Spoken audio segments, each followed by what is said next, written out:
Hi guys, and welcome back to part 2 of the chassis rail job on the VF Commodore wagon. We have had some parts arrive. I have spent some money at Holden's or Hamilton's. Well, actually they're MG Hamilton now, I don't really know what they are now. But you can still get most of the Commodore parts brand new. And so far I bought bonnet, pair of bonnet hinges, pair of guards, a front bumper bar, and a pair of headlights and a bonnet catch, coming to the grand total of just over $3,000. Yes, and I'm not even finished yet, but that is the big ticket items. So let's open them up and have a look.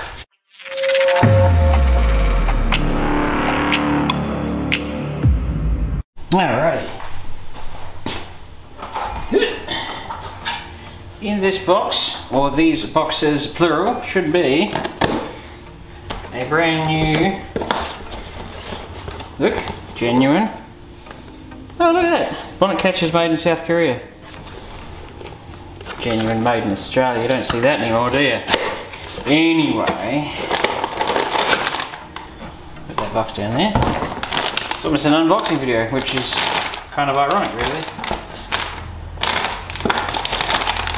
We have a brand new, non-bent, non-damaged, lovely and new bonnet catch with a sensor in it, apparently. Well, that's one piece that we needed, because the other one, the one that was on the car, was folded in half. Alright, now let's have a look and see how good these genuine headlights are, and see where they're made. Ooh, aren't they pretty? Oh, criminy. In a New York minute. Hey, wow, they got globes in them and everything. Wow. Flashes Michael Jackson. Look at that. That is actually thoroughly impressive. I mean, they're not cheap. They're the thick end of $500 each, but at least you know they're genuine items, and they will fit the car and probably won't turn yellow within 5 minutes. Impressive. It's even got a QR code on it. That's funny.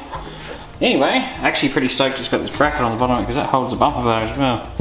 So that's a pretty much drop in and go item. Impressive. Now, I'm not going to open this box because it'll be exactly like that, but a mirror image. So let's open one of these other boxes. And over here should be a brand new, genuine GM bumper bar. Now, you can buy this a bumper bar from a mob in South Australia called Triple S Auto Parts. And if you're going to be on the cheaper side of things, they're pretty good for what they are, but I had one on the other write-off, and wasn't hugely impressed with the fit of it, but it certainly did the job at the time. Now, there's nothing overly wrong with them, it's just genuine are slightly better.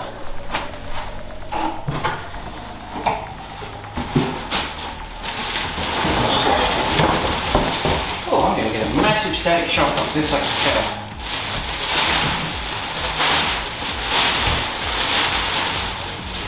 Shiny and new.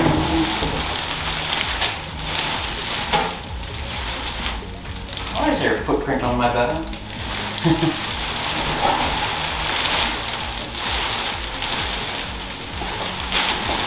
Off with the head. Oh, look at that. And someone's firing a motorbike next door. Not too shabby. One of the issues I had with the Triple S bars, or the aftermarket ones I call them, is areas like this and there. They were just a little bit off. They weren't weren't particularly bad, they just could have been better. Now I'm going to put this over here onto the ground, in the nice carpeted area. Now we can open up one of these guard boxes. If I get my blazer aid,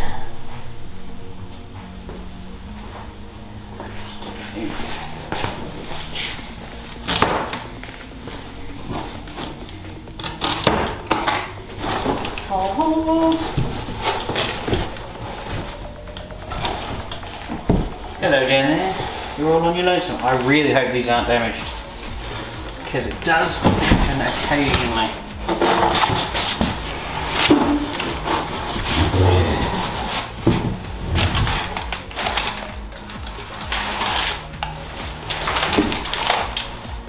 Right, so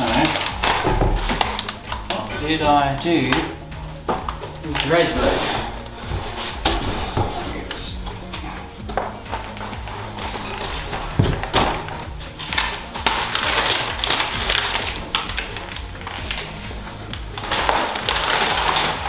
Very nice.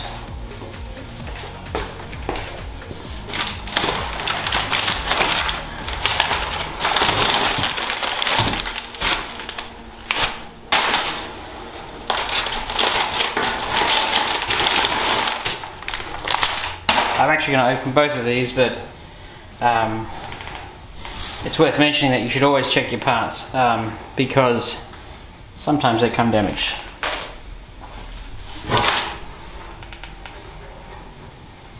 And you don't even have to pay for the damage, it usually comes free. But that is brand spanking new. Oh look, this one's made in Australia. Brand spanking new, genuine holding. So we know that this will go on and fit. So I'm going to open up that guard box and get them out, and then we can open up this big box over here. And it should be a brand spanking new bonnet. So what we did was we stuck it on just loosely because it was the safest place to put it. But there we go, brand new genuine bonnet. These are alloy. Very easy to damage. So I thought, yeah, pull it out of the box and put it straight on. So we've got new bonnet hinges too, because they rolled in the hinge area there. They sort of rotated back and twisted, and they're fairly difficult to get right again. So now the bonnet's got a fair bit of adjustment on it, but the guards don't have heaps, so I'm going to put the guards on in a second and they will help me line up the bonnet. So yes, this is looking pretty good actually. It's all loosely fitted, but look, more genuine. So I'll get these guards sitting on and see how everything's going to fit up.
Alrighty chaps, the guards are on, the headlights are sitting in. I haven't quite finished adjusting them.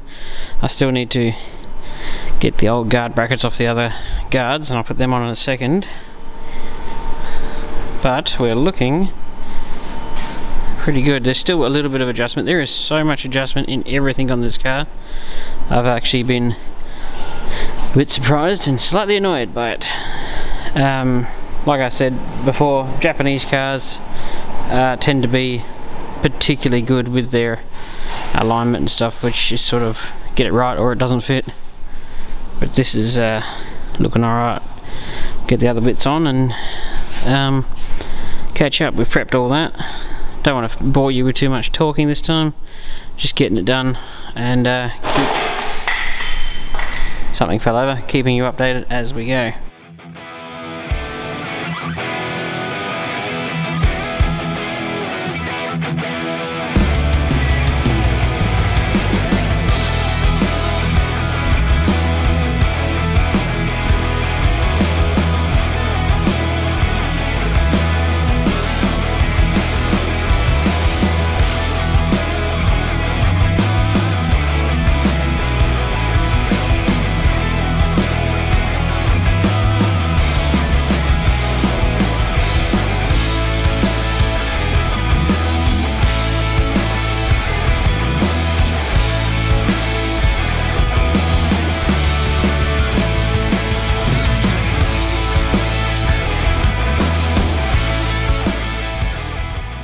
Chaps, that wraps it up. If you're wondering why you didn't get any action shots of me welding, it's because I was pretty keen on paying full attention to what I was doing, because the nerves come from the fact that if you screw up, it's a very, very costly mistake.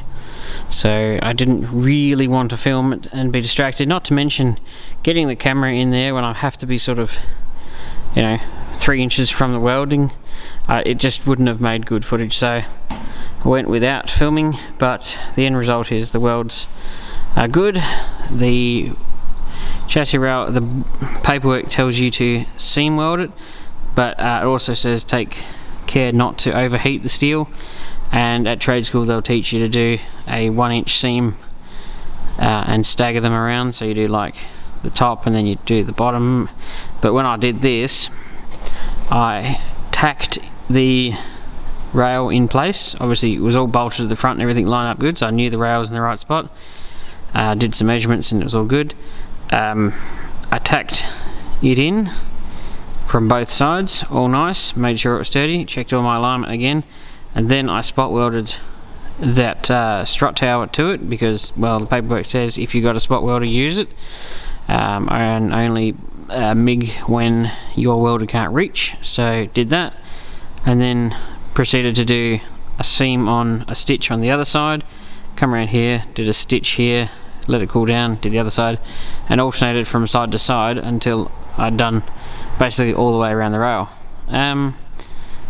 And it's come out rather well. Now effectively we put an end cap on this side, the rail is in on this side. All we got to do is grind down the welds, bit of filler, you know, make it pretty, and throw some colour on it, and then hopefully by Friday we might have this giant lump of stuff back in the hole. That's the goal anyway.